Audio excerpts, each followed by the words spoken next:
Durante casi 2 años le repetí a todo el mundo la misma historia, que mi hijo viajaba por trabajo. Eso era lo que su esposa me decía, y yo lo creí, o quise creerlo. Laura siempre había sido amable conmigo, demasiado correcta, demasiado pendiente de todo. Nunca levantaba la voz, nunca se equivocaba, pero una mañana de sábado en el mercado del pueblo, todo empezó a romperse. El mercado de San Isidro había sido mi refugio desde que enviudé. A mis 64 años, caminar entre los puestos era lo único que todavía me hacía sentir parte del mundo. Elegía frutas, hablaba del clima, escuchaba chismes, viejos que no importaban. Ese día el aire era fresco, de otoño, y por un instante pensé en mi esposa Clara, en cómo me tomaba del brazo mientras nuestro hijo corría entre los puestos pidiendo dulces. Ahora caminaba solo. Estaba revisando unas manzanas cuando sentí que alguien me observaba. No fue una mirada normal, fue una sensación incómoda, como un peso en la nuca. Me giré despacio y vi a un hombre joven con uniforme de mensajería.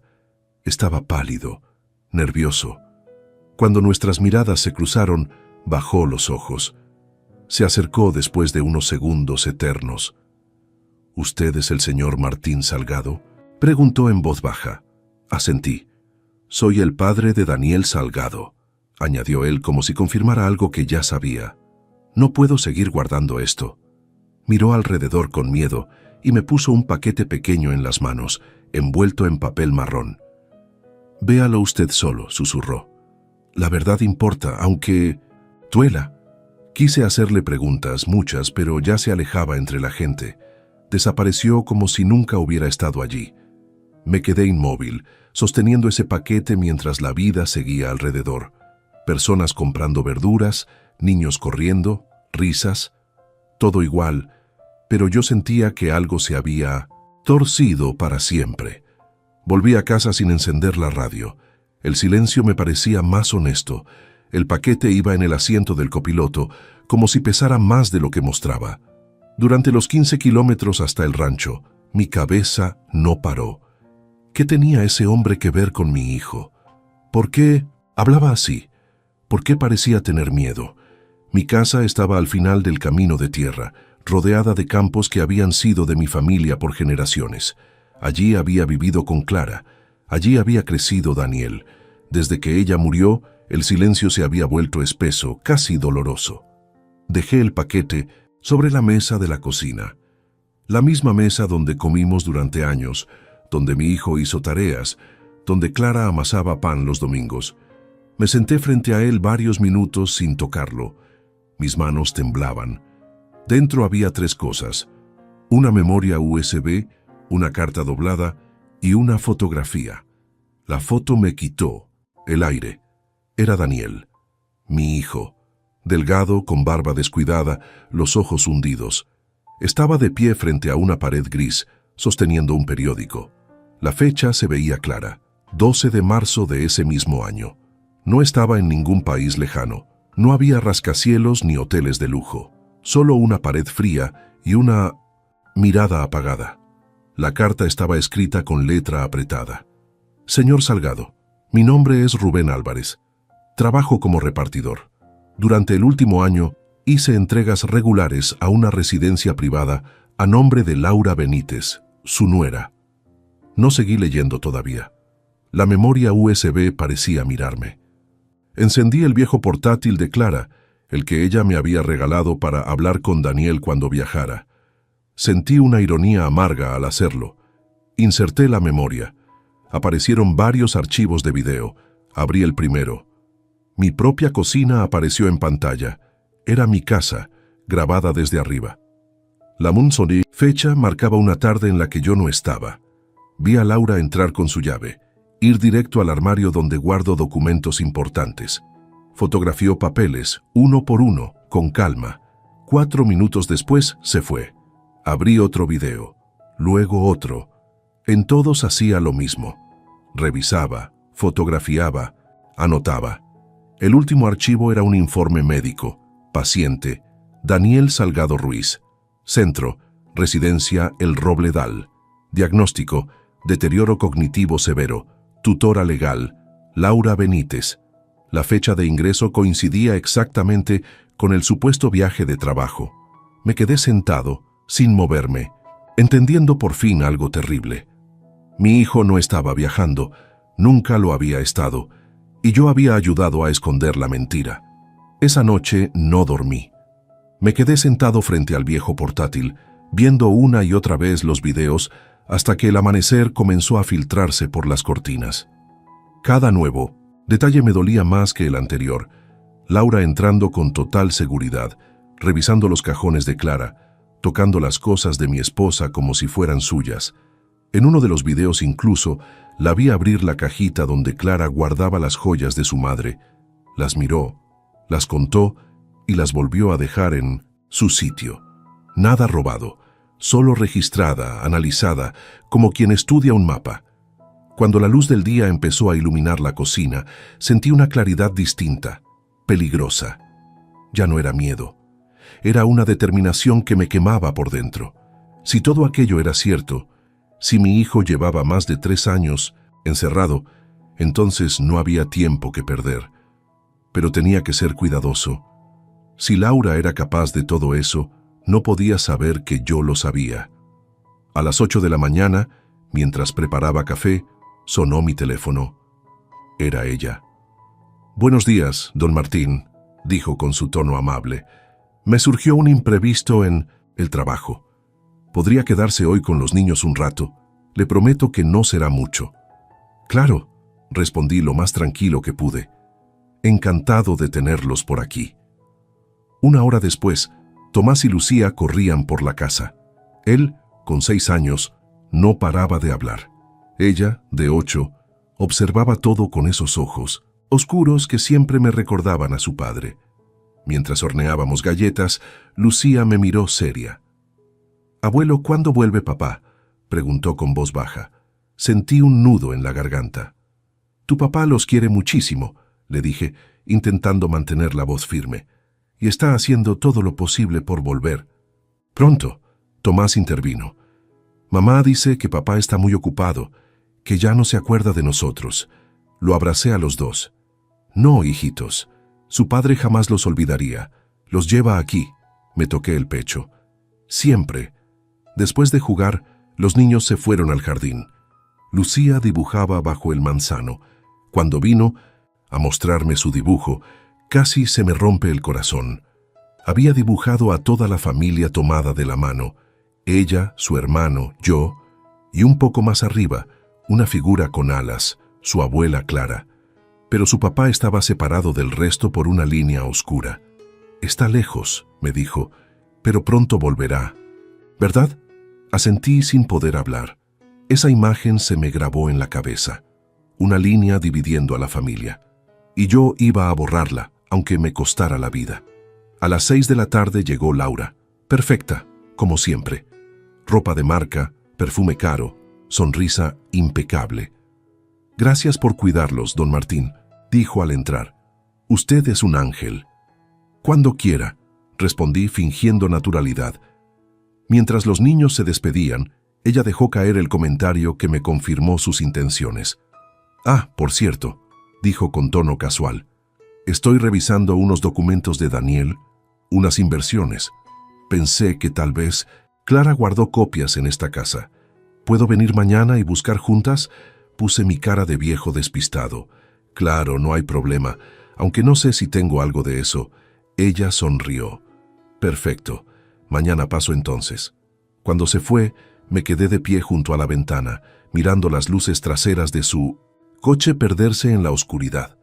Sabía que vendría a revisar cada rincón, pero también sabía algo que ella ignoraba. Clara había sido más lista de lo que muchos pensaban. Fui al escritorio donde mi esposa guardaba sus cosas. En el fondo del cajón, envuelta en un pañuelo, estaba una pequeña llave de 1900 latón. Recordé haberla visto antes, con una etiqueta que decía Caja 312, Banco Comunal San Isidro. En aquel entonces no le di importancia.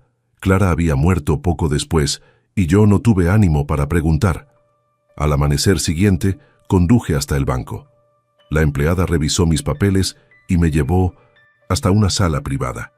La caja 312 era pequeña, pero sentí su peso al sostenerla. Dentro había un sobre dirigido a mí y varios documentos legales. Abrí el sobre. La letra era inconfundible, la de Clara. Mi querido Martín, comenzaba. Si estás leyendo esto es porque ya no estoy contigo. Tal vez... Mis sospechas eran solo eso, sospechas. Pero he aprendido a confiar en mi intuición. Hay algo en Laura que no me deja tranquila. No la juzgues sin pruebas, pero tampoco la subestimes. He creado un fideicomiso para proteger a Daniel y a los niños. Si ella intenta quedarse con nuestros bienes, este documento la detiene. Confía en Julián Rivas, él sabe todo. Leí esa carta varias veces. Clara lo había presentido todo. Había dejado preparada la defensa incluso antes de morir. Las lágrimas me nublaron los ojos, pero junto con el dolor llegó una certeza. Mi esposa me había dejado las armas para pelear. Salí del banco directo al despacho de Julián, nuestro abogado y amigo de toda la vida. Cuando vio mi cara, se levantó de inmediato. ¿Qué ocurre, Martín? Le puse sobre el escritorio la carta, el informe médico, las fotos, la USB. Le conté todo. Durante más de una hora hablé sin parar. Julián escuchó en silencio, asintiendo de vez en cuando. Cuando terminé, dijo: «Tu esposa tenía razón. Este fideicomiso es sólido. Pero si lo que cuentas es cierto, estamos frente a delitos graves: fraude, secuestro, abuso de tutela». Abrió un cajón y sacó una tarjeta. «Llama a este hombre, se llama Diego Ferrer. Es investigador privado, exagente federal. Él puede ayudarte a obtener las pruebas que faltan». Tomé la tarjeta. El nombre grabado en letras negras parecía brillar bajo la luz. Sabía que desde ese momento ya no había vuelta atrás.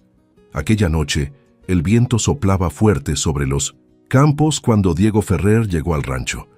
Era un hombre alto, de unos 50 años, con el cabello corto y canoso y una mirada que parecía analizarlo todo en silencio. Antes de tocar la puerta, lo vi desde la ventana rodeando la casa con un pequeño aparato en la mano. Después me explicó que servía para detectar micrófonos o cámaras escondidas. Cuando al fin llamó, dijo con voz grave: «No he encontrado nada, pero eso no significa que no lo haya.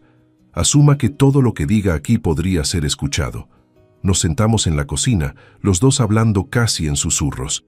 Le mostré todo: los videos, la carta de Rubén, el informe médico, la carta de Clara y los papeles del fideicomiso. Diego los observó con calma, sin perder detalle. No hacía preguntas innecesarias. Su rostro era como una piedra, solo se movían sus ojos. Pero cuando mencioné el nombre de la residencia, el Robledal, algo cambió. Su expresión se endureció. «Conocí a una periodista», dijo. «Se llamaba Karina Duque. Hace medio año investigó esa residencia y otras parecidas.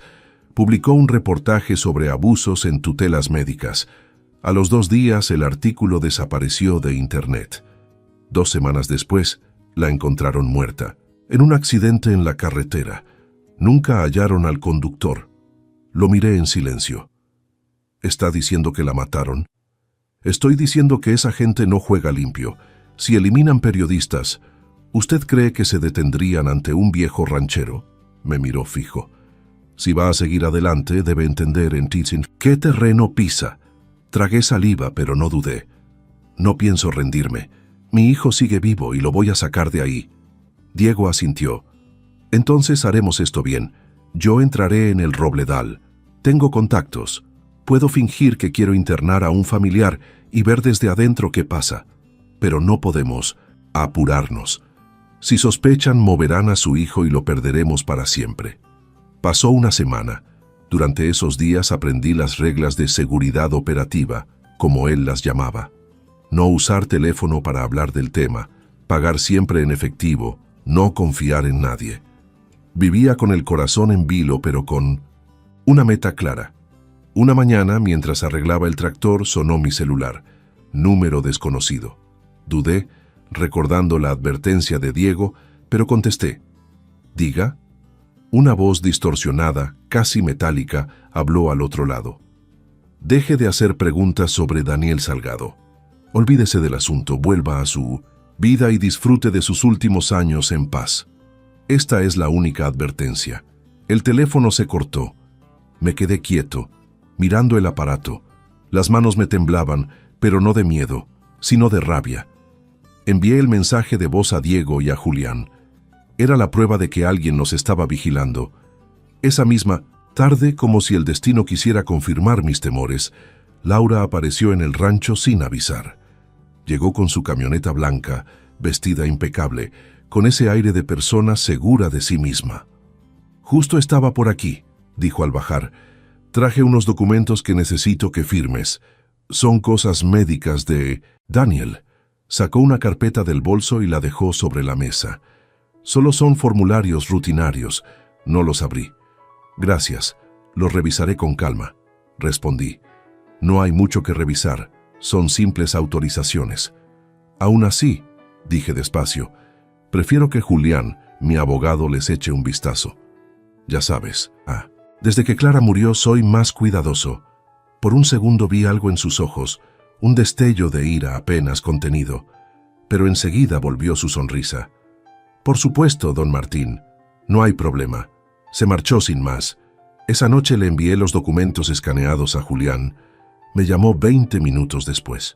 «No firmes eso bajo ningún concepto», dijo alterado. «Son papeles para acceder a tu historial médico. Con ellos podrían presentarte como incapaz de manejar tus asuntos. Está preparando una tutela contra ti». «¿Como la que hizo con Daniel?», pregunté. «Exactamente, quiere controlarte a ti también».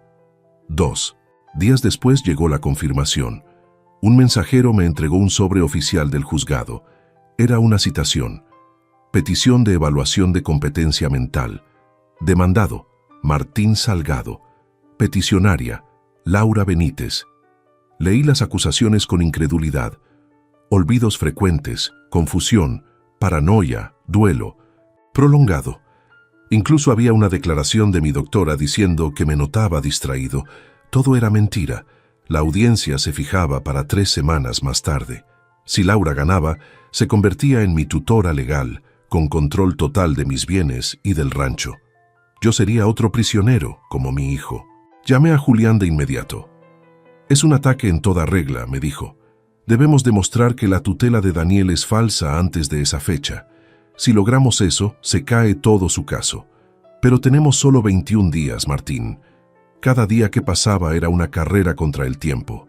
Diego seguía infiltrándose, buscando pruebas. Julián preparaba la defensa. Y yo fingía ser el mismo viejo despistado de siempre para que Laura no sospechara. Dormía poco, comía menos, pero dentro de mí crecía algo que no sentía desde la juventud. Coraje. Mi hijo estaba vivo, y yo no iba a dejar que nadie, ni siquiera una mujer tan fría como Laura, volviera a arrebatármelo. Pasaron los días más largos de mi vida. Cada amanecer era una mezcla de esperanza y miedo. Diego me llamaba casi a diario desde distintos números, siempre breve, siempre directo. «Estoy avanzando», me decía. «No haga nada raro, no la confronte. Todavía». Julián, por su parte, trabajaba día y noche preparando la defensa. Entre los tres habíamos formado un pequeño equipo, unidos por una sola meta: salvar a Daniel antes de que fuera demasiado tarde. Faltaban 10 días para la audiencia cuando, una mañana, recibí la llamada que lo cambió todo. «Ya tengo a alguien de adentro», dijo Diego sin rodeos. «Una enfermera. Está dispuesta a hablar, pero con condiciones». «¿Hablar de qué?» «De todo. De tu hijo, del lugar, de lo que están haciendo ahí. Ven al rancho, rápido». Media hora después, una camioneta gris se detuvo frente a mi casa. Ella bajó una mujer joven, ojerosa, con el rostro pálido de quien no ha dormido bien en semanas. Tenía el cabello oscuro atado en una coleta desordenada y en la mano una memoria USB que apretaba como si fuera su única protección. «Me llamo Paula Noriega», dijo con voz temblorosa. «Fui enfermera en 1900, el Robledal, durante 4 años. No puedo testificar en público, tengo una hija pequeña, pero ya no puedo seguir callada. Diego la dejó sentarse a la mesa. Paula respiró hondo antes de continuar. En los papeles oficiales, su hijo figura con diagnóstico de daño cerebral grave. Dicen que no puede valerse por sí mismo, pero eso no es cierto. Me miró directo a los ojos. Yo hablé con él. Está completamente lúcido. Sentí que el suelo se me movía. ¿Está seguro? Más que segura. Conversábamos a escondidas cuando podía. Me contaba del rancho, de sus hijos, de usted. Me pidió varias veces que le avisara si alguien de su familia preguntaba por él. Pero el director, el doctor Fabio Noguera, controla todo. Cualquier intento de comunicación se bloquea. Las cartas desaparecen, las llamadas nunca se realizan. Sacó unos papeles doblados de su bolso. Copié correos entre Noguera y su nuera, léalo. Tome la hoja. En la cabecera se veía claramente de Laura Benítez, para doctor Fabio Noguera. El mensaje decía: mantener las restricciones actuales, ningún contacto familiar hasta nuevo aviso, evitar cualquier evaluación externa.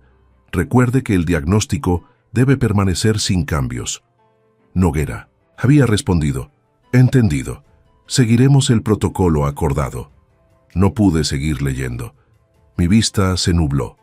Paula continuó: su hijo no necesita estar internado, pero cada mes facturan como si recibiera cuidados intensivos unos $12,000. En realidad, no gastan ni la mitad. El resto lo reparten entre directivos y tutores legales. No es un error, es un negocio. Y su nuera es parte de él. Diego le preguntó si tenía pruebas. Ella asintió. Todo está aquí, dijo entregando la memoria USB. Registros médicos, nóminas, correos, documentos internos. Lo copié en mis últimos días antes de renunciar. Me advirtieron que me callara, pero ya no podía dormir sabiendo lo que hacían. ¿Cuántos casos como el de mi hijo hay ahí dentro?, pregunté. Más de una docena. Personas perfectamente conscientes, encerradas porque a alguien les conviene que sigan enfermas. Algunos llevan años, otros ya ni recuerdan el exterior. Paula lloraba al decirlo. Yo también. Sálvelo, don Martín, me pidió entre sollozos. Sálvelo a él y a los demás. Diego la llevó de regreso a su coche, asegurándose de que nadie la siguiera. Cuando regresó, dejó sobre la mesa otros papeles, planos del edificio, fotos, tomadas de noche, horarios de guardias. Tenemos lo suficiente para destruir esa farsa, dijo con voz firme, pero debemos movernos con cuidado. Esta noche habrá una videollamada familiar programada por Laura. Será a las 6. Quieren aparentar normalidad frente a la corte. Vamos a usarla para confirmar que Daniel está lúcido. Observe todo lo que haga, cada gesto. Si intenta comunicarse, lo notará. Esa tarde, el corazón me latía tan fuerte que apenas podía respirar. Llegué a casa de Laura antes de la hora acordada. Todo parecía preparado para una postal perfecta. Flores frescas, los niños vestidos de punta en blanco, la computadora lista en el centro de la sala. Laura actuaba con serenidad fingida, pero yo notaba cómo se le tensaban los dedos cuando ajustaba la cámara. La pantalla se iluminó y ahí estaba él, Daniel, más delgado, con el rostro pálido y ojeras profundas, pero sus ojos, esos ojos eran los de siempre, claros, atentos, llenos de vida. «Hola, papá», dijo con voz ronca. Yo apenas pude responder. «Hola, hijo». Me temblaba la voz. «Te extrañamos mucho». Lucía y Tomás saltaron frente a la cámara, hablándole emocionados. Él les sonrió. Les preguntó por la escuela, por los animales del rancho, por el perro. Cada respuesta suya era coherente, exacta, ningún signo de confusión. Laura caminaba detrás del monitor, fingiendo organizar cosas, pero yo sabía que vigilaba cada palabra. Entonces, Daniel me miró, directo a los ojos, y lo vi hacerlo. 3 parpadeos lentos, un gesto leve sobre el pecho, justo donde solía tocarse cuando quería decir «te quiero», sin palabras. Luego movió apenas los labios, sin emitir sonido. Pero entendí lo que decía. «Estoy bien. Ayúdame». Tuve que contener las lágrimas. Era su forma de decirme que seguía consciente, que no se había rendido. Cuando la llamada terminó, Laura apagó la computadora y sonrió satisfecha. «Fue bonito, ¿verdad?», comentó. «Daniel se ve muy bien con su tratamiento». No respondí. Por dentro, algo ardía con más fuerza que nunca. Esa noche, cuando volví al rancho, el teléfono sonó. Era Julián. «Martín, tengo malas noticias», dijo con voz grave. «Rubén Álvarez, el mensajero que te entregó el paquete, murió hace 3 días. Accidente de tráfico». Me quedé helado. «¿Accidente?». De madrugada, solo su coche, sin testigos, no necesitó decir más. Yo entendí. Lo habían silenciado. Miré por la ventana hacia la oscuridad del campo y supe que no había marcha atrás. Si querían asustarme, habían fallado. Esa muerte no sería en vano. Iba a llegar hasta el final, por mi hijo, por Clara, por Rubén y por todos los que aún estaban presos en ese lugar maldito. El día de la audiencia amaneció gris, con un cielo tan bajo que parecía aplastar los campos. Dormí apenas 1 hora, con la cabeza llena de pensamientos que no se apagaban. Me puse el mismo traje negro que usé en el funeral de Clara, como si fuera una armadura. No era un día cualquiera. Era el día en que mi verdad y las mentiras de Laura se enfrentarían cara a cara. El Palacio de Justicia del Condado se alzaba imponente en medio de la ciudad, con sus columnas blancas y sus ventanales antiguos. Adentro olía a madera encerada y a papeles viejos. Caminé por el pasillo sintiendo que cada paso resonaba más fuerte de lo normal. Julián me esperaba ya en la sala, rodeado de carpetas y documentos. Me estrechó la mano con fuerza. «Pase lo que pase hoy, Martín», me dijo, «mantén la calma. La verdad está de nuestro lado». Cuando la jueza entró, todos nos pusimos de pie. Era una mujer mayor, de rostro severo y ojos grises. Tenía fama de justa, pero también de no tolerar mentiras. Me senté frente a ella y al otro lado del pasillo central vi a Laura, impecable, vestida con un conjunto azul oscuro, el cabello recogido, el gesto preocupado que habría convencido a cualquiera. A su lado, 3 abogados revisaban papeles con aire de superioridad. Al verla fingiendo compasión, me dieron ganas de gritar. La abogada principal, una mujer llamada Beatriz Torres, se levantó y empezó con un discurso lleno de falsedades. «Su señoría», dijo con tono suave, «venimos aquí por el bienestar de un hombre que ha perdido la capacidad de cuidar de sí mismo. En los últimos meses, don Martín Salgado ha mostrado signos claros de deterioro mental, ha olvidado citas, ha hecho acusaciones delirantes contra su nuera y ha mostrado un comportamiento errático y paranoico. Todo indica que necesita protección legal». La escuché en silencio, apretando a los puños. Cada palabra era una daga. Mencionó a la doctora que había firmado informes falsos, habló de mis ataques de confusión y de mis ideas de persecución. Incluso, añadió, asegura que su hijo Daniel está secuestrado por su propia esposa, cuando en realidad recibe tratamiento médico especializado. Cuando terminó, se sentó con una sonrisa triunfante. La jueza tomó nota, sin mostrar emoción. «Licenciado Rivas tiene la palabra», dijo con voz firme. Julián se levantó despacio.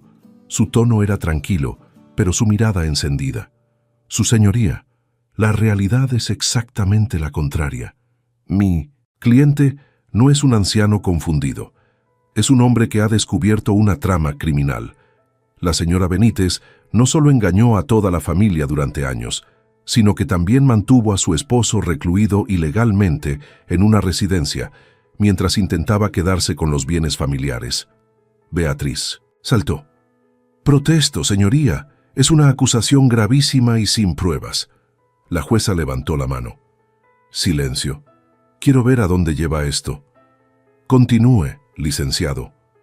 Julián asintió y conectó su computadora a la pantalla del tribunal. «Su señoría», dijo, «estos son videos de seguridad obtenidos del sistema que la difunta esposa de mi cliente instaló en su casa. La imagen llenó la pantalla. Era mi cocina. Vi a Laura entrar con su llave, revisar cajones, fotografiar documentos. El video tenía fecha y hora. Luego, otro y otro. En todos hacía lo mismo, moviéndose con precisión, sin prisa. La sala entera guardó silencio. Hasta la jueza se inclinó hacia adelante. Estas grabaciones, continuó Julián, demuestran una intrusión sistemática y deliberada. Y ahora explicaré por qué. La señora Benítez falsificó un diagnóstico médico para obtener la tutela de su esposo, Daniel Salgado, hace 3 años.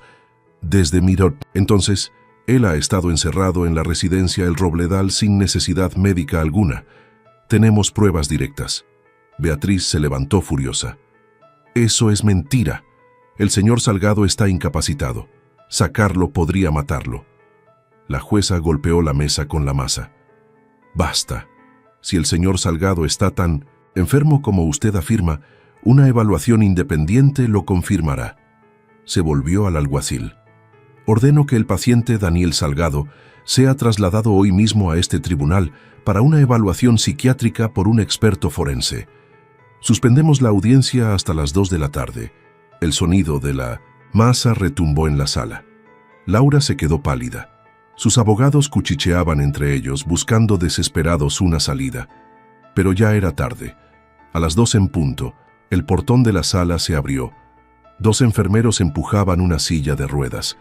Y ahí estaba mi hijo, vivo, consciente, los ojos fijos en mí. Sentí que el alma se me partía de emoción. Se veía delgado, con ojeras, pero había luz en su mirada. La jueza ordenó que el doctor Álvaro Roca, psiquiatra forense, diera su informe. He evaluado al señor Salgado, dijo el médico con voz firme. Está completamente lúcido, comprende su situación, razona con claridad y no muestra señales de daño cognitivo. En mi opinión profesional, no necesita tutela legal. Un murmullo recorrió la sala. La jueza golpeó otra vez con la masa. Silencio. Luego miró a Daniel. Señor Salgado, ¿entiende usted por qué está aquí hoy? Sí, señoría, respondió él con voz ronca pero firme. Estoy aquí porque mi esposa me encerró en una residencia con un diagnóstico falso, después de empujarme por las escaleras durante una discusión. El aire pareció desaparecer. Nadie se movía. Cuando desperté en el hospital, continuó Daniel, ella ya tenía mi tutela. Le dijo a los médicos que yo deliraba. Intenté comunicarme con mi padre, pero cada intento era bloqueado. Me mantuvo prisionero 3 años, mientras usaba mi nombre para vaciar mis cuentas. Beatriz intentó hablar, pero su voz ya no tenía fuerza. Eso no es más que un recuerdo confuso. Julián levantó la mano. Su señoría, tenemos una última prueba. Diego, sentado al fondo, se levantó y conectó otro archivo de audio. Mi voz y la de Laura se escucharon claramente. Era la conversación que habíamos tenido esa mañana, grabada con su consentimiento. Deberías haberte quedado callado, Martín, decía ella. Bruno nunca fue suficiente. Cuando cayó por las escaleras vi una oportunidad. Tú y tu hijo me obligaron a hacer esto. El silencio que siguió fue mortal. La jueza respiró hondo y habló con voz helada. He escuchado suficiente. La jueza permaneció en silencio unos segundos que parecieron eternos. Todos en la sala contuvimos la respiración. Laura seguía de pie, con la cara blanca como el papel, los ojos fijos en el suelo. Cuando la jueza habló, su voz fue firme, sin temblores. Esta corte declara improcedente la solicitud de tutela sobre el señor Martín Salgado, dijo. Además, ordeno la apertura inmediata de una investigación penal contra la señora Laura Benítez por presunto fraude, falsificación de documentos, detención ilegal y tentativa de homicidio. El murmullo del público fue un rugido contenido. Vi cómo 2 agentes se acercaban a Laura. Ella dio un paso atrás, temblando. No pueden hacerme esto, balbuceó. Yo solo quería protegerlos, ellos están locos, todos están locos.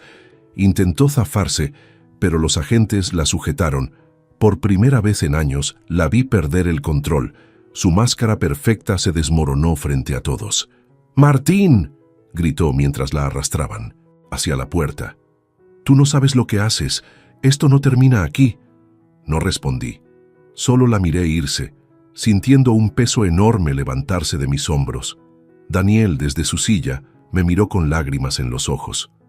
«Gracias, papá», susurró. No recuerdo haber llorado tanto desde que murió Clara. Lo abracé, con fuerza, sin importarme quién miraba. El tiempo, los años perdidos, todo se desmoronó en ese abrazo. Era mi hijo, de nuevo libre, de nuevo conmigo. Después de la audiencia, Julián y Diego me acompañaron a llevar a Daniel al hospital para una revisión completa. El doctor confirmó que, aunque estaba débil por los medicamentos que le habían dado, su mente estaba perfectamente sana. Esa noche lo llevé al rancho. Lo instalé en su antigua habitación, la misma donde de niño pegaba dibujos en las paredes. Todo seguía igual: los libros, la guitarra, el cuadro que pintó Clara. Cuando vio la foto de su madre, sus ojos se llenaron de lágrimas. «Ella lo sabía, ¿verdad?», me preguntó. «Sabía lo que Laura planeaba». «Sí, hijo», le respondí. «Tu madre fue quien dejó las pistas para que yo llegara hasta ti». Durante los días siguientes intentamos recuperar algo de normalidad. Daniel dormía mucho, comía poco, pero su espíritu se fortalecía. A veces lo encontraba sentado en el porche mirando el horizonte, en silencio. «Aún tengo pesadillas», me confesó una tarde. «Sueño que sigo encerrado, que Laura entra al cuarto y me dice que nadie me busca».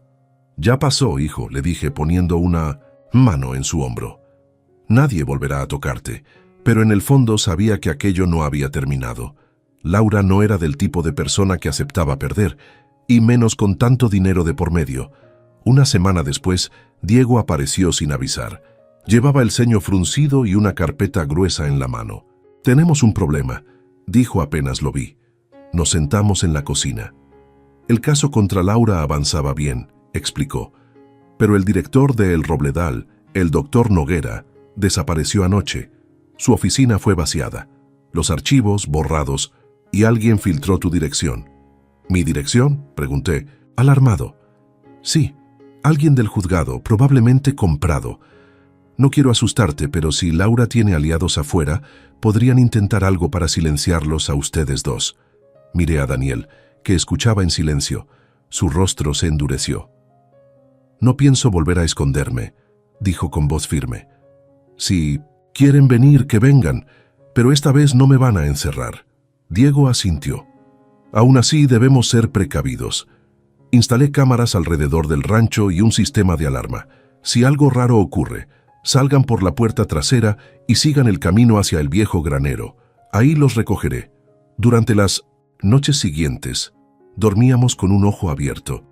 Cada ruido del viento me ponía en alerta. Hasta los perros parecían más nerviosos. Una madrugada, cerca de las 3, escuché algo. El sonido de un motor que se apagaba en la distancia. Me asomé por la ventana. Una camioneta negra estaba estacionada en el camino con las luces apagadas. Desperté a Daniel. «Alguien está afuera». Él se levantó enseguida. Tomé mi vieja escopeta de casa y bajamos despacio las escaleras. Desde la ventana del comedor vimos 2 sombras moverse cerca del granero. Diego había tenido razón. La alarma del sistema se activó sola. El sonido fue ensordecedor. Las sombras corrieron hacia el vehículo y arrancaron a toda velocidad. Disparé al aire solo para advertirles. El eco se perdió entre los campos. Diego llegó 15 minutos después, seguido de una patrulla local. Encontraron huellas de neumáticos, una lata de gasolina y un bidón vacío. Querían incendiar el granero. «Un mensaje», dijo Diego revisando el terreno. «Quieren que sepan que siguen vigilándolos». El sheriff local tomó nota, pero no parecía muy convencido. «Probablemente unos ladrones», murmuró. Diego, en cambio, no dudaba. «Esto no fue al azar, fue un intento de intimidación». Los días siguientes fueron de tensión constante. Daniel no se separaba de mí, y yo no dejaba de pensar que, aunque Laura estaba presa, alguien más seguía moviendo los hilos. No era solo ambición, era una red entera de corrupción. Esa noche, mientras cerrábamos las ventanas, Daniel me dijo algo que me heló la sangre. Papá, Laura no actuaba sola. En el Robledal escuché a Noguera hablar por teléfono. Mencionó a un nombre, Elena Vargas. Decía que ella era quien manejaba todo, que sin su permiso nadie tocaba un expediente. ¿Quién es esa mujer?, pregunté. No lo sé, pero tenía poder. Y si sigue libre, esto apenas comienza. Nos miramos en silencio. Afuera, el viento volvió a soplar, haciendo crujir las ramas del viejo roble. Yo sabía, sin que hiciera falta decirlo, que esa noche era solo la calma antes de otra tormenta. El nombre Elena Vargas comenzó a perseguirme como una sombra. Diego se dedicó a investigar y lo poco que descubrió era inquietante. No aparecía en registros públicos, no tenía redes sociales ni domicilio conocido, pero su nombre figuraba en los documentos financieros de varias residencias privadas, entre ellas el Robledal. Todo apuntaba a que era quien movía los hilos desde las sombras. Una mañana, mientras desayunábamos, Diego llegó al rancho con el rostro más serio que nunca. «Encontré algo grande», dijo, dejando su laptop sobre la mesa. «Mira esto». En la pantalla aparecía una lista de donaciones y transferencias. La mayoría iba a parar a una fundación llamada Vidas Dignas. En teoría, era una organización que ayudaba a adultos mayores sin familia. Pero el dinero venía de cuentas relacionadas con tutelas médicas, herencias y seguros de vida. «Esta fundación es una tapadera», explicó Diego. «Las personas bajo tutela donan parte de sus bienes a la organización. Luego esos fondos terminan en empresas fantasma, y en todas ellas aparece el mismo nombre, Elena Vargas». «¿Y crees que Laura trabajaba para ella?», pregunté. «No tengo duda. Laura era apenas una pieza. Elena dirige todo un negocio de tutelas falsas, engañan a los jueces, a los médicos y a las familias. Cuando alguien estorba, desaparece». Daniel apretó los puños. «Entonces ella es la responsable de que muchos estén encerrados como yo». Diego asintió. «Y si Noguera desapareció, seguramente fue porque intentó salirse del juego. O lo hicieron callar». La noticia nos dejó helados. Durante unos segundos solo se escuchó el zumbido del viento colándose por las ventanas. «Tenemos que exponerla», dije finalmente. «Que todo el país sepa lo que está haciendo». «Sí», respondió Diego, «pero no basta con acusarla. Necesitamos pruebas sólidas, documentos firmados, testimonios y, lo más importante, mostrarle al público la historia completa». Entonces Daniel tuvo una idea. «Podríamos contarlo en Relatos de un Viejo. Ese canal tiene muchos seguidores y la gente confía en él. Si mi padre lo dice ahí, nadie podrá ocultarlo». Lo miré, sorprendido. «¿Estás seguro? Eso nos pondría en peligro». «Ya estamos en peligro, papá», contestó con firmeza. «Si callamos, ganan ellos». Diego estuvo de acuerdo. «Si vamos a hacerlo, hay que hacerlo bien. Usaremos la información de Paula, los correos, los videos, todo. Pero antes debo confirmar que Elena sigue en el país. Pasaron 2 días hasta que nos dio la respuesta». «Sigue aquí», dijo Diego una tarde, mostrándonos una foto tomada en un aeropuerto. «Llegó a la capital hace 3 noches. Usa identidades falsas, pero su rostro no cambia. En la imagen se veía una mujer de unos 40 años, cabello rubio, mirada fría. Tenía ese tipo de elegancia que esconde peligro». «¿Qué hace aquí?», pregunté. «Probablemente limpiar el desastre que dejó Laura. Si está en la ciudad, va a intentar recuperar documentos o eliminar testigos». Apenas terminó de hablar, sonó mi teléfono. Era un número desconocido. Contesté. «Don Martín», dijo una voz de mujer, suave pero firme. «No se alarme. Mi nombre es Elena Vargas. Creo que debemos hablar». Me quedé mudo. «¿Qué quiere de mí?», pregunté con cautela. «Solo que entienda que está jugando un juego que no puede ganar. Lo que pasó con su hijo fue lamentable, pero ya se resolvió. No busque más. Piense en su nieta y en su nieto. Ellos merecen crecer en paz». «¿Me está amenazando?». «Le estoy ofreciendo un trato. Usted olvida todo esto. Yo me aseguro de que nadie los moleste. Si no, lo lamentará». Colgó sin más. La sangre se me heló. Diego me miró. Sabía lo que había pasado solo por mi cara. «Ya te encontró», dijo en voz baja. «Esto se pondrá feo». Esa noche no dormimos. Diego montó guardia con su arma lista y Daniel revisó los archivos una vez más. A medianoche escuchamos ruidos en el patio trasero. Salimos con linternas, pero no vimos a nadie. Solo encontramos una nota clavada en la puerta con un cuchillo. En letras grandes decía, «Última advertencia». Al día siguiente, Diego llevó la nota al sheriff, pero el hombre se limitó a decir, «Sin huellas, sin testigos, no puedo hacer nada». Entendimos que estábamos solos. Fue entonces cuando decidí hacerlo público. Grabamos el primer video en el granero con Daniel a mi lado. Yo conté todo, desde la desaparición de mi hijo hasta cómo descubrí la red de tutelas falsas. Mostramos documentos, fragmentos de los videos, el testimonio de Paula con su rostro cubierto. Lo subimos esa misma noche al canal Relatos de un Viejo. En menos de 24 horas, el video superó el 1.000.000 de vistas. La gente comentaba indignada, pedía justicia, compartía nuestras pruebas. Los noticieros locales empezaron a hablar del caso, y cuando los medios nacionales tomaron la historia, ya no había forma de callarla. Pero con la atención también vino el peligro. Esa misma tarde, la camioneta negra volvió a aparecer frente al rancho. Esta vez no se escondieron, se estacionaron al otro lado del camino, con los vidrios polarizados. Diego los observó con binoculares. «Son profesionales», dijo en voz baja. «¿Vos no se irán hasta asegurarse de algo?» «¿Crees que intentarán entrar?», pregunté. «No esta noche, pero están esperando órdenes». La tensión era insoportable. Daniel insistió en quedarse despierto conmigo. «Si vienen, no los dejaremos pasar», dijo, sosteniendo la escopeta de su abuelo. El amanecer llegó, lento, cubierto de neblina. Cuando la luz empezó a aclarar los campos, la camioneta ya no estaba.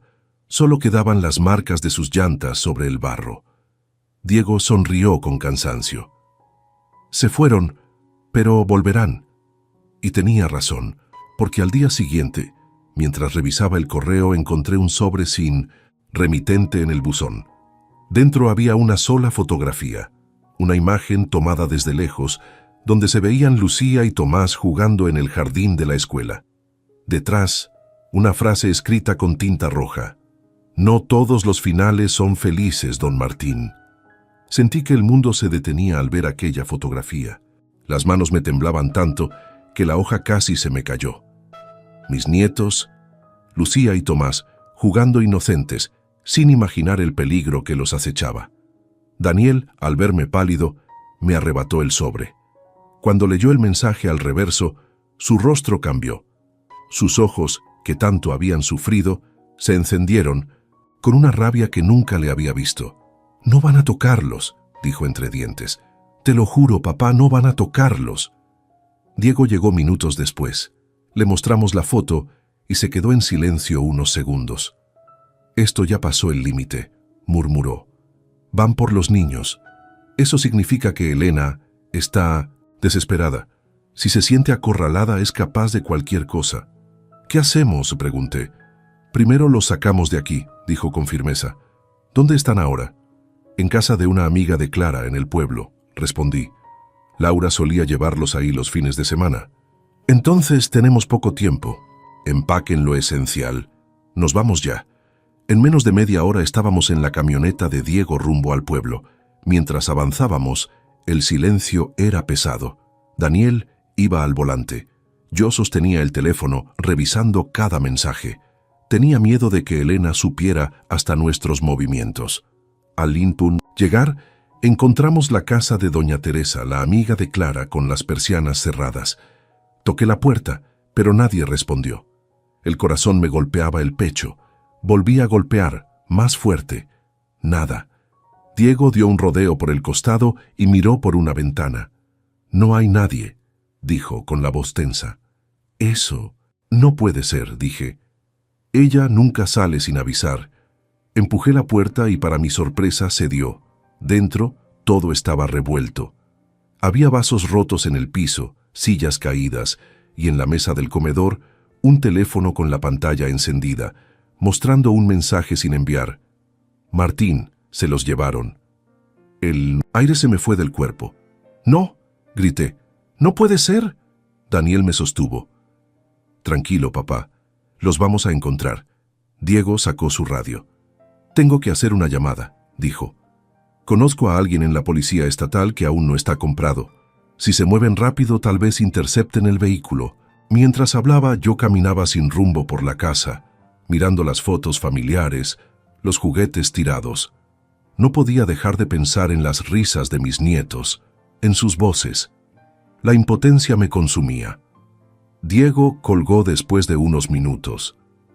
La señal del teléfono de Teresa se movió hacia el norte hace 1 hora, nos informó. La están llevando por la carretera vieja, la que pasa por los túneles.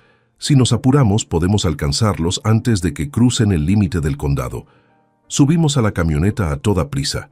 Daniel manejaba como si la carretera le perteneciera, con los ojos fijos al frente.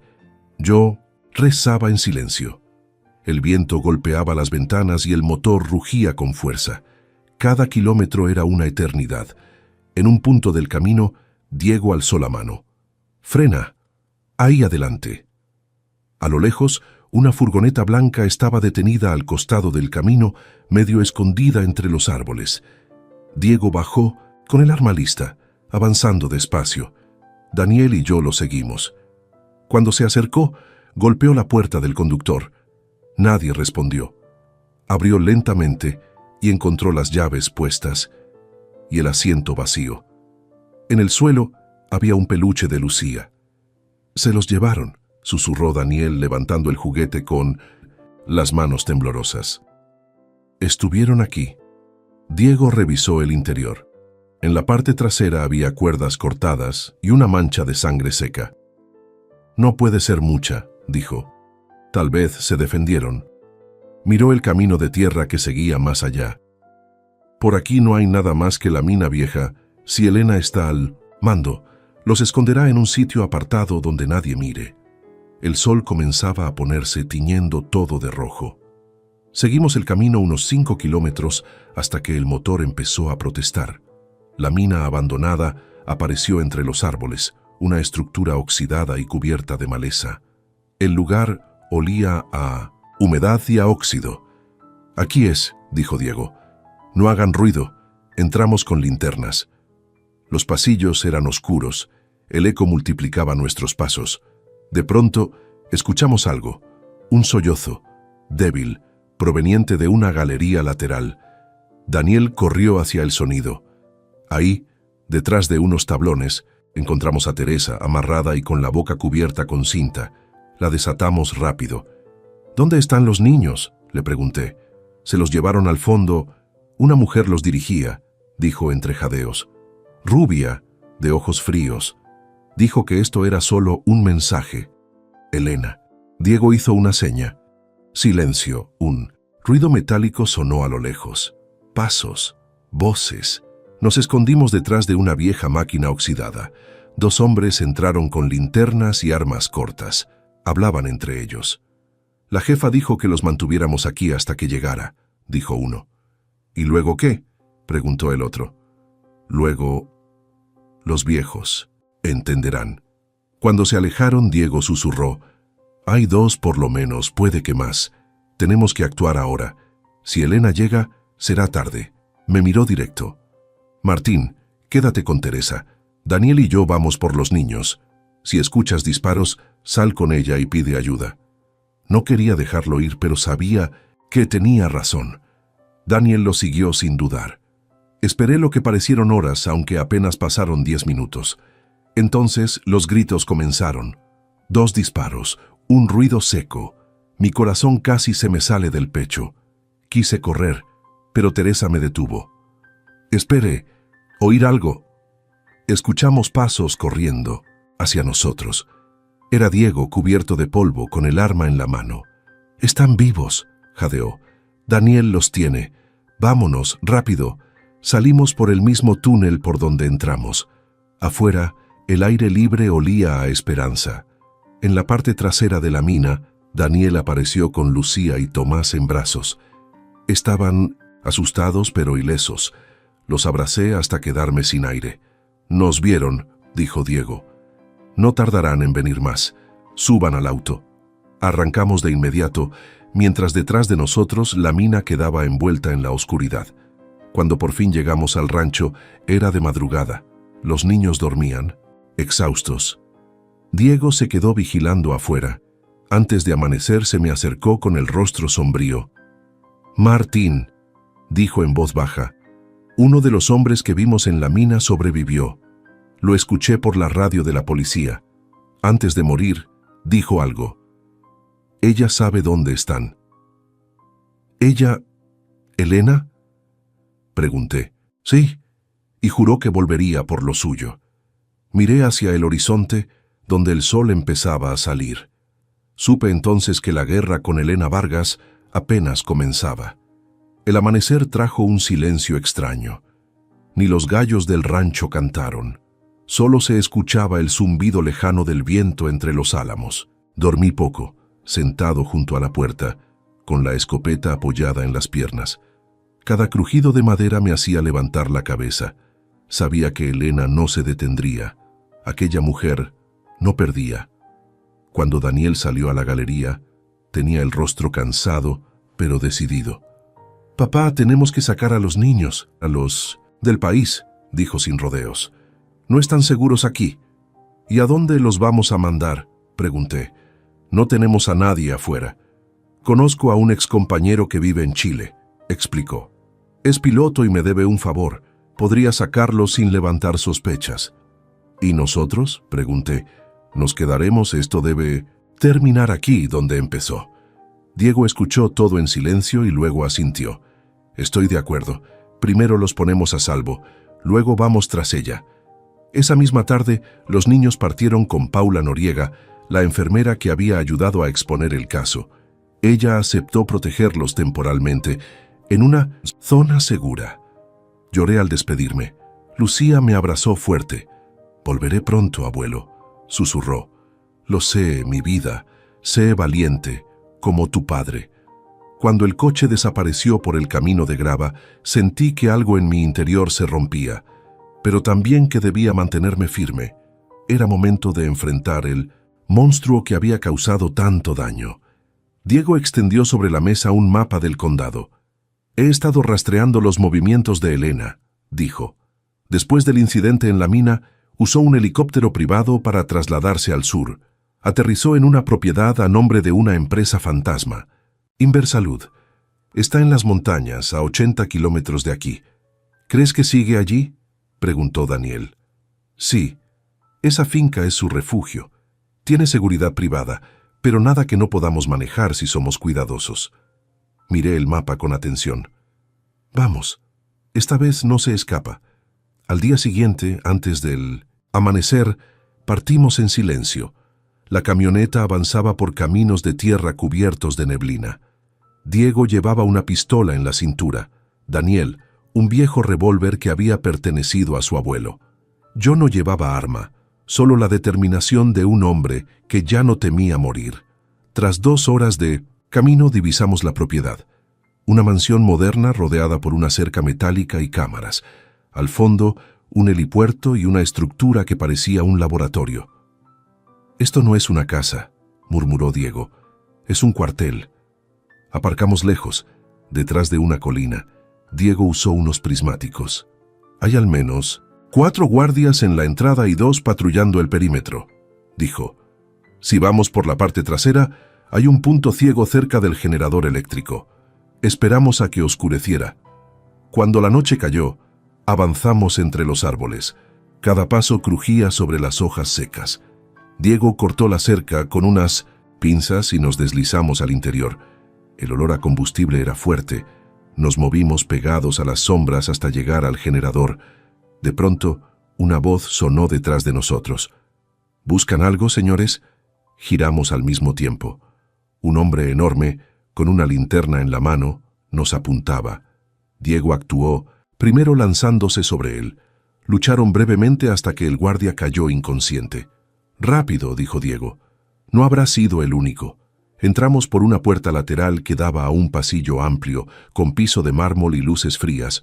Todo olía a desinfectante. En las paredes colgaban cuadros, abstractos, fríos como el ambiente. Caminamos despacio hasta llegar a una oficina con el nombre E. Vargas, grabado en una placa dorada. Diego forzó la cerradura y encendimos las linternas. Había una computadora, documentos y un mueble lleno de carpetas. Daniel se acercó al escritorio y empezó a revisar. «Mira esto», dijo.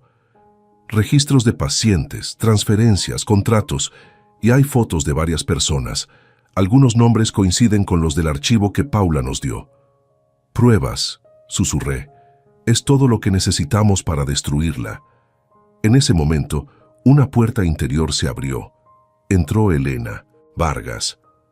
«Sabía que vendrían», dijo con voz tranquila, como si nos estuviera esperando para tomar café. Siempre los viejos tercos creen que pueden salvar el mundo. Tenía un arma en la mano, pero no la levantó. Su expresión era de control absoluto. «Usted arruinó mi negocio», continuó. «Años de trabajo, de perfección. Todo por un sentimentalismo ridículo. Usted destruyó vidas», respondí dando un paso adelante. «Mi hijo, mis nietos, docenas de familias. No volverá a hacerle daño a nadie». Elena sonrió. «¿Cree que puede detenerme, anciano? Ni siquiera sabe con quién se enfrenta». Diego apuntó su arma. «Sé suficiente. Su red se acabó. Tenemos todos los documentos». Elena suspiró casi con lástima. «¿Documentos? Ingenuos. Ustedes no entienden. Si yo caigo, otros ocuparán mi lugar. Este sistema está podrido desde arriba. Maten a una serpiente y aparecerán 3 más». De repente movió el brazo y disparó. El sonido fue ensordecedor. Diego cayó al suelo con un gemido. Daniel reaccionó disparando a su vez. La bala impactó en el hombro de Elena, que gritó y dejó caer el arma. Corrí hacia Diego. Tenía una herida en el costado, pero seguía consciente. «Estoy bien», murmuró con esfuerzo. «Agarren esos papeles y váyanse». Daniel y yo recogimos todo lo que pudimos en una carpeta y salimos corriendo hacia la salida lateral. Detrás, escuchamos pasos y gritos. Las luces de seguridad se encendieron. Corrimos entre los árboles hasta llegar a la camioneta. El motor rugió y salimos a toda velocidad. A lo lejos vimos luces rojas y azules. La policía. Diego, tambaleante pero vivo, había logrado llamar antes de que lo hirieran. Nos detuvimos en un punto seguro mientras los agentes irrumpían en la propiedad. Desde lejos vimos cómo arrestaban a varios guardias y cómo subían a Elena Vargas esposada, a un vehículo policial. Daniel apretó mi hombro. «Lo logramos, papá», pero yo no podía alegrarme del todo. Miré hacia atrás, hacia donde quedaba la mansión. Había humo, sirenas, caos. «Aún no», dije con la voz baja. «Falta que paguen todos y que el país escuche la verdad completa». Mientras el sol comenzaba a asomar, juré que lo haría aunque me costara la vida. El sol ya estaba alto cuando regresamos al rancho. El aire olía a tierra mojada, pero no sentí alivio. Diego había sobrevivido, pero su herida era grave. Lo llevamos al hospital del condado, donde un viejo, médico amigo de Julián, lo atendió sin hacer preguntas. Antes de entrar al quirófano, Diego me tomó la mano con fuerza. «No dejes que esto se pierda, Martín», me dijo con voz débil. «Esas pruebas son la llave. Haz que el mundo las vea». Asentí con lágrimas en los ojos. Él sonrió apenas y luego los médicos lo empujaron hacia adentro. Esa tarde, mientras Daniel descansaba, me quedé solo en la cocina revisando las carpetas que habíamos rescatado de la mansión de Elena. Había decenas de nombres, cuentas bancarias, fotografías de personas que habían sido declaradas incapaces por médicos, pagados. Muchos estaban muertos, otros seguían internados en distintas residencias.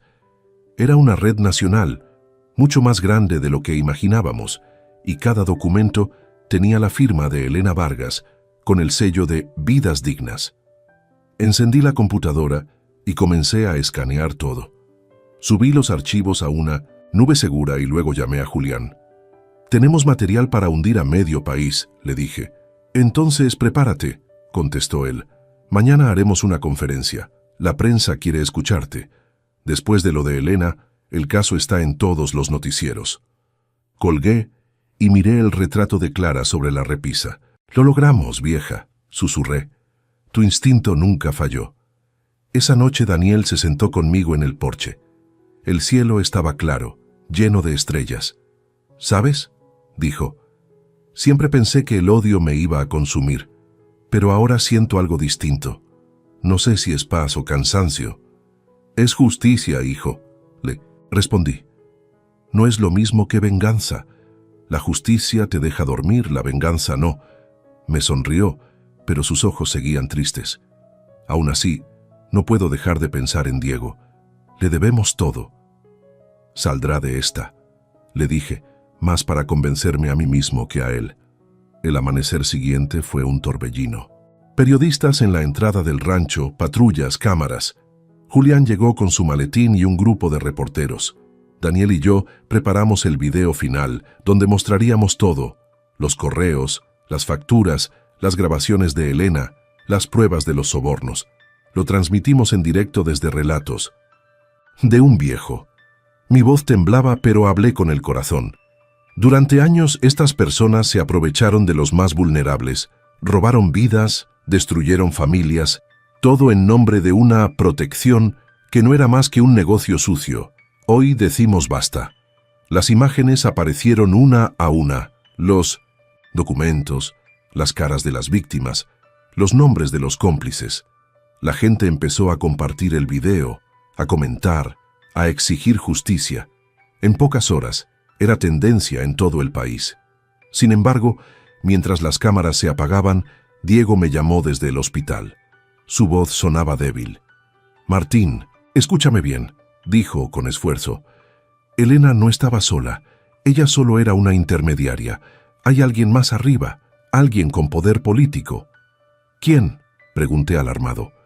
«El senador Álvaro Serrano», susurró. Él financiaba todo el sistema. Las residencias, las fundaciones, las tutelas. Elena trabajaba para él. ¿Estás seguro? Totalmente. Encontré transferencias directas desde su cuenta. Pero hay algo más. Me temo que ya lo sabe. Ten cuidado. Antes de que pudiera decir más, la llamada se cortó. Intenté devolverle la llamada, pero no respondió. Un escalofrío me recorrió el cuerpo. Corrí al auto y manejé hacia el hospital. Cuando llegué, todo era un caos. Ambulancias, sirenas, médicos corriendo. Una enfermera me detuvo. «Lo siento, señor Salgado. El señor Ferrer sufrió un paro respiratorio hace unos minutos. No pudimos hacer nada. Me quedé de pie, sin poder moverme. Lo habían silenciado». Sabía que no era casualidad. Esa noche, mientras Daniel dormía, revisé los documentos de nuevo. Entre los archivos había un correo que no habíamos visto. Provenía de la computadora de Elena, con asunto: «Instrucciones finales», decía. «Los contactos del senador ya están al tanto. El viejo Salgado será un mártir más si se pasa de la raya. Aseguren que el accidente parezca natural».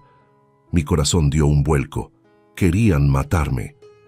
Al amanecer, la Policía Federal se presentó en el rancho. El oficial al mando, un hombre joven de rostro serio, me pidió acompañarlo a la ciudad para declarar. «Necesitamos su testimonio para procesar a la señora Vargas», dijo. «Es importante que venga ahora». Algo en su tono no me gustó. Demasiada prisa, demasiada insistencia. Miré a Daniel, que me devolvió la mirada con sospecha. «Lo siento, oficial», le dije, «pero no puedo salir del rancho sin hablar con mi abogado». El hombre me observó en silencio, luego asintió con frialdad. «Como quiera. Pero recuerde, no puede esconderse para siempre». Cuando se marcharon, Daniel cerró la puerta con llave. «No eran policías, papá», dijo en voz baja. «Vi el logo en el coche. Es de seguridad privada». Comprendí que Diego tenía razón. El poder detrás de todo era más grande de lo que imaginábamos. Esa misma noche, un mensaje anónimo llegó a mi correo. «Si quieres justicia de verdad, ven solo mañana al Puente Viejo. Lleva las pruebas. No confíes en nadie». Un amigo de Diego. Daniel quería acompañarme, pero no. Lo permití. Si esto es una trampa, no arriesgaré tu vida, le dije. Y si no lo es, podrían matarte a ti, respondió con rabia. Nos quedamos mirándonos un largo rato. Sabíamos que tal vez no habría una segunda oportunidad. Antes de dormir, grabé un último video. Lo dejé programado para publicarse en 1960, caso de que no regresara. Si están viendo esto, dije mirando a la cámara, es porque la verdad tuvo un precio, pero no se callen. No dejen que la oscuridad gane. Cuando terminé, apagué la luz y me quedé mirando el retrato de Clara. Mañana, vieja, susurré. Mañana sabremos si todo valió la pena. Y, así con el amanecer acercándose y el miedo latiendo en el pecho, supe que al día siguiente me enfrentaría al poder que había estado detrás de todo desde el principio. La madrugada era fría y silenciosa cuando salí del rancho. El aire olía a lluvia y el cielo todavía estaba oscuro, apenas iluminado por una luna pálida. Llevaba la carpeta con las pruebas apretada contra el pecho. En el bolsillo interior del abrigo guardaba un pequeño grabador que Diego me había dejado, por si las cosas se ponían feas. Conduje hasta el puente viejo, ese que cruza el río seco y que ya nadie usa. Las ruedas del coche crujieron sobre la grava. El sitio estaba desierto, solo el sonido del agua lejana y el viento entre los árboles. Apagué el motor y esperé. Pasaron 15 minutos antes de ver luces acercándose. Un auto negro se detuvo al otro extremo del puente. Bajó un hombre alto, trajeado, con un abrigo largo. No necesitó presentarse. Lo reconocí por las fotos que había visto en los noticieros. Era el senador Álvaro Serrano. «Veo que es puntual, don Martín», dijo con voz tranquila, casi amable. «Diego Ferrer tenía razón sobre usted, un hombre testarudo. Y usted es el que mueve los hilos», respondí sin esconder mi rabia. Elena Vargas solo era su marioneta. El senador sonrió, dando un paso más cerca. Marioneta no, socia, pero era imprudente. Se dejó llevar por la ambición.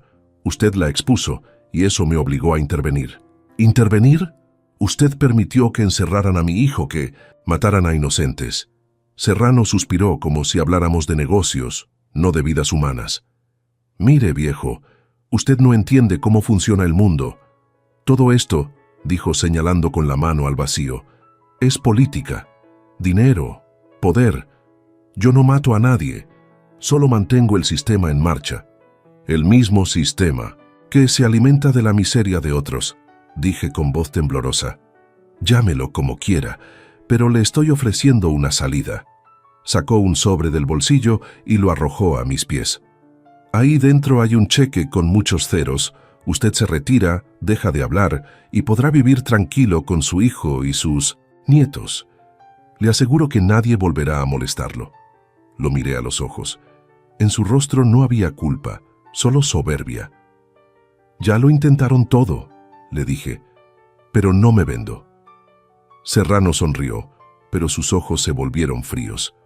Entonces me obliga a hacer algo que no quería. Chasqueó los dedos y de entre las sombras salieron dos hombres armados. Sentí el corazón en la garganta. Dieron un paso al frente, apuntándome.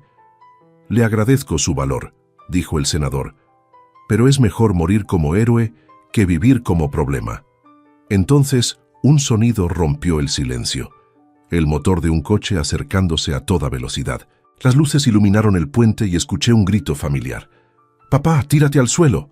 Era Daniel. En ese instante, el primer disparo retumbó. Me lancé hacia un costado.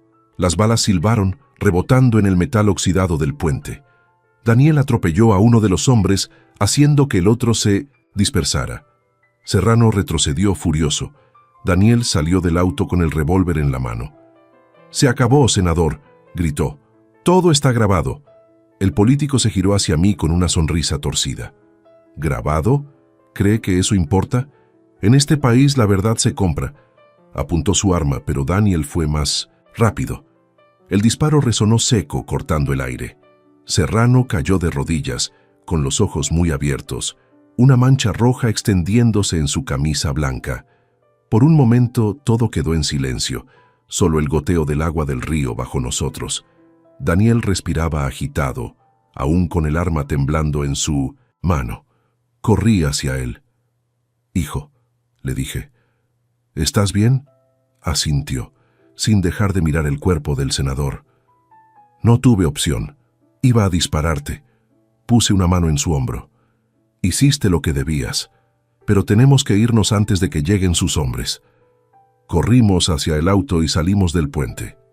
El inínome motor rugía mientras el cielo empezaba a clarear. Cuando llegamos al rancho, ambos estábamos exhaustos. Me temblaban las manos, pero sabía que no podíamos detenernos. Conecté el grabador a la computadora. En la cinta se escuchaba todo. La voz del senador, sus amenazas, su confesión. Era la prueba final. Subí el audio y los documentos a todas las plataformas posibles, al canal Relatos de un Viejo, a sitios de noticias, a redes sociales. En cuestión de minutos, el país entero escuchaba la voz del hombre más poderoso del gobierno admitiendo sus crímenes. Las repercusiones fueron inmediatas. Los noticieros interrumpieron la programación habitual. Se filtra grabación comprometedora del senador Álvaro Serrano, decían los titulares. En pocas horas, la Policía Federal anunció una investigación. Daniel y yo mirábamos la televisión en silencio. No había alegría, solo una sensación de vacío. Habíamos ganado una guerra, pero el costo había sido enorme. Diego, Clara, Rubén, tantos otros que nunca volverían. Esa noche, mientras el país hervía con la noticia, se escucharon sirenas acercándose al rancho. Me asusté, pero no era para arrestarnos. Eran agentes federales de verdad, los mismos que habían recibido las grabaciones. Uno de ellos, una mujer de rostro amable, se acercó. «Señor Salgado», dijo, «venimos por su seguridad. El senador Serrano ha sido dado por muerto. Sus hombres están siendo detenidos, pero algunos aún andan sueltos. Deben venir con nosotros hasta que esto se calme». Miré a Daniel. «No pienso esconderme más», dije. «Ya terminé de correr». Ella asintió. «Entiendo, pero al menos permítanos escoltarlos. El país les debe demasiado». Accedí. Esa noche dormimos por primera vez sin miedo. Afuera, 2 patrullas vigilaban la entrada. Antes de cerrar los ojos, Daniel me dijo en voz baja: «Papá, lo hiciste. Lograste lo que nadie creía posible». «No, hijo», le respondí. «Lo hicimos los dos, y también tu madre, desde donde esté». Me abrazó y por primera vez en mucho tiempo sentí paz. Sin embargo, cuando el amanecer comenzó a pintar el cielo, una idea me rondaba la mente. El senador estaba muerto, sí, pero su red había sido demasiado grande. Algo dentro de mí me decía que aún quedaban piezas sueltas y que todavía no era el final de nuestra historia. Pasaron 3 meses desde aquella noche en el puente. El país cambió, o al menos eso decían los noticieros. El escándalo del senador Serrano sacudió todo. Arrestos, renuncias, titulares cada día. Relatos de un Viejo se volvió símbolo de verdad, un espacio donde la gente contaba sus historias, sus abusos, sus miedos. Pero para mí, el silencio del rancho seguía pesando. No había descanso para un hombre que había visto tanto horror. Daniel se recuperaba poco a poco. Las pesadillas se fueron, aunque aún despertaba sobresaltado algunas noches. Los niños regresaron por fin, una tarde de primavera. Cuando los vi bajar del coche, corriendo hacia mí con los brazos abiertos, sentí que el alma se me volvía liviana. «¡Abuelo!», gritó Lucía abrazándome con fuerza. «Te extrañamos mucho». «Y yo a ustedes, mis valientes», les respondí, acariciando sus cabecitas. La casa volvió a llenarse de vida. Risas, olor a pan, ruido de pasos. Por un momento creí que la oscuridad había quedado atrás, pero la vida nunca deja las cosas tan fáciles. Un día, mientras Daniel trabajaba en el establo, me llegó un sobre sin remitente. El papel era grueso, elegante. Dentro había una carta escrita a mano. «Señor Salgado, usted cree haber ganado, pero solo destapó una parte. Lo que Elena y Serrano dirigían era una rama de algo más grande. Le aconsejo que deje de buscar. A veces la verdad no libera, destruye. Un amigo. Sentí el viejo nudo en el estómago. Se lo mostré a Daniel esa noche. ¿Qué opinas?, pregunté. Él la leyó con atención y luego levantó la vista. Opino que no podemos vivir con miedo toda la vida. Pero si tienen razón, si esto no terminó, entonces seguiremos luchando, papá, igual que hasta ahora. Guardé la carta en un cajón. No le conté nada a los niños. Ya habían visto suficiente oscuridad. Días después, Julián vino a visitarnos. Había envejecido en poco tiempo. El caso lo había desgastado, pero se notaba orgulloso. El gobierno creó una comisión especial para revisar todas las tutelas médicas, nos contó. Gracias a ustedes, más de 50 personas fueron liberadas. Eso era lo que Clara quería, dije, que nadie más pasara por lo mismo.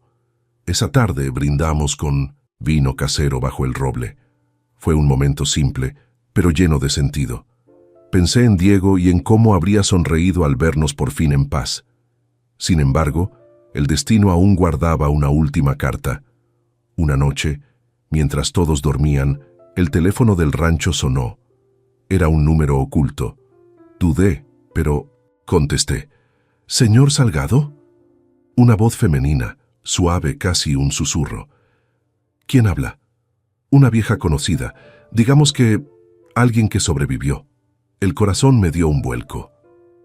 ¿Elena Vargas?, pregunté, incrédulo. Una risa baja sonó al otro lado. Qué rápido reconoce las voces, don Martín. Sí, soy yo. No todo termina en prisión, ¿sabe? Algunos tenemos amigos en lugares convenientes. Me quedé sin palabras. ¿Qué quiere? Nada. Solo advertirle que su victoria es temporal. Serrano era una pieza, yo otra. Pero el tablero sigue. Usted y su hijo abrieron una herida, y las heridas sangran. Si me está amenazando, no me asusta, dije con rabia. No es una amenaza, es una promesa, respondió con una calma escalofriante. Disfrute de su paz mientras dure. La línea se cortó. Me quedé mirando el teléfono, con la respiración entrecortada. Al día siguiente, le conté a Daniel. No puede ser, dijo. Vi cómo la escoltaban a prisión. Entonces alguien la ayudó, respondí. O alguien más toma su nombre. Desde ese día, reforzamos la seguridad del rancho, pero no dejamos que el miedo nos paralizara. Daniel volvió a componer música, Lucía empezó a pintar, y Tomás aprendió a montar a caballo. La vida siguió su curso entre risas, cosechas y atardeceres. A veces me sentaba frente al viejo micrófono del canal y contaba historias nuevas, no de corrupción ni muerte, sino de esperanza, de gente que sobrevivió. El público seguía escuchando. Relatos de un viejo se volvió más que un canal, un refugio para quienes necesitaban creer que la verdad, por dura que fuera, siempre valía la pena. Una tarde, mientras grababa, noté algo en la ventana. Una silueta fugaz, un reflejo metálico. Me levanté rápido, pero afuera no había nadie, solo el viento moviendo las hojas. A lo lejos, un coche oscuro se alejaba por el camino de tierra. Sentí un escalofrío, pero también una certeza. Aún nos observaban. Esa noche, Daniel y yo hablamos junto al fuego. ¿Crees que vuelva?, preguntó. Sí, respondí, pero cuando lo haga no nos encontrará indefensos. Esta vez no. Miré las llamas bailar y recordé todo el camino recorrido. La mentira, la pérdida, la lucha, la sangre. Clara, Diego, Rubén, todos los que dieron su vida por una verdad que el mundo quería enterrar. ¿Sabes, hijo?, dije con una sonrisa triste. Antes pensaba que la justicia era castigar a los culpables. Ahora sé que es algo más simple, que los inocentes puedan vivir sin miedo. Daniela asintió mirando el fuego. Entonces lo logramos, papá. Aunque nos sigan vigilando, aunque vuelvan. Nosotros ya ganamos. Esa noche dormí tranquilo por primera vez en mucho tiempo. Afuera, los grillos cantaban y el cielo estaba lleno de estrellas. En mis sueños, Clara sonreía sosteniendo la mano de Diego. Al amanecer, encendí el micrófono y grabé mi último mensaje para el canal. Dicen que el mal nunca muere del todo. Tal vez sea cierto, pero tampoco muere la esperanza. Mientras exista alguien dispuesto a contar la verdad, el silencio nunca vencerá. Esta fue mi historia, la de un viejo que se negó a olvidar, y si algún día me callan, que mis palabras sigan hablando por mí. Apagué la grabadora, respiré hondo y miré hacia el horizonte, donde el sol comenzaba a subir. El mundo seguiría siendo peligroso, sí, pero por primera vez sentí que no le debía nada al miedo, y mientras el viento soplaba entre los campos de San Isidro, supe que, aunque la oscuridad regresara, esta vez encontraría luz esperándola. Fin.